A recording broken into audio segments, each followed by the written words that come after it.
Tropa ni Vice ganda, talo pa rin sa lakas nina Maine at Alden.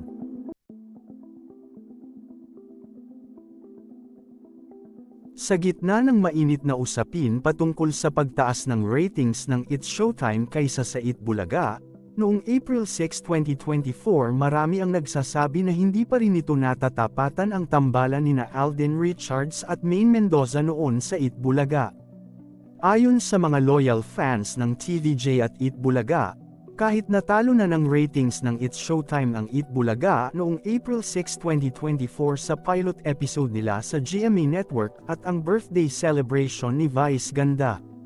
Kaagad na umani ng samut-saring reaksyon mula sa mga netizens ang naganap na unang araw ng It's Showtime sa GMA Network.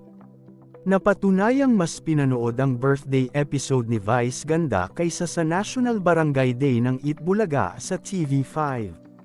Sa inilabas na Notem People ratings ng AGB Nielsen Philippines nakakuha ng 9.7% ratings ang kapamilya noontime show na It's Showtime, mahigit kalahati ito sa nakuhang 4.4% ratings ng Eat Bulaga ng TVJ. Ayon sa mga inilabas na data ng AGB Nielsen, nakakuha ng 8% ratings ang It's Showtime mula sa GMA7, nakakuha naman sila ng 1.2% mula sa GTV, 1% mula sa A2Z habang 0.7% naman sa Kapamilya Channel. Sa kabilang banda, nakakuha naman ng 4% ang Eat Bulaga ng TVJ sa TV5, habang 0.4% naman sa RPTV. Maging sa online viewership ay nagwagi pa rin ang It's Showtime sa Eat Bulaga.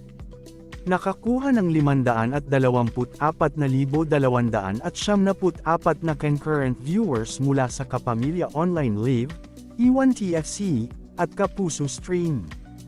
Habang mahigit 100k naman ang nakuha ng Eat Bulaga mula sa kanilang online live ng TVJ at TV5. Wagi rin sa mga TV ads ang It's Showtime na nakakuha ng mahigit 150 ads habang nakakuha lamang ng mahigit 80 ads ang Eat Bulaga. Sa kabila nito, marami naman ang nagsasabi na hindi pa rin natumbasan ng It's Showtime ang napakataas na ratings ng Eat Bulaga nang ilabas nila ang kanilang Sa Tamang Panahon segment.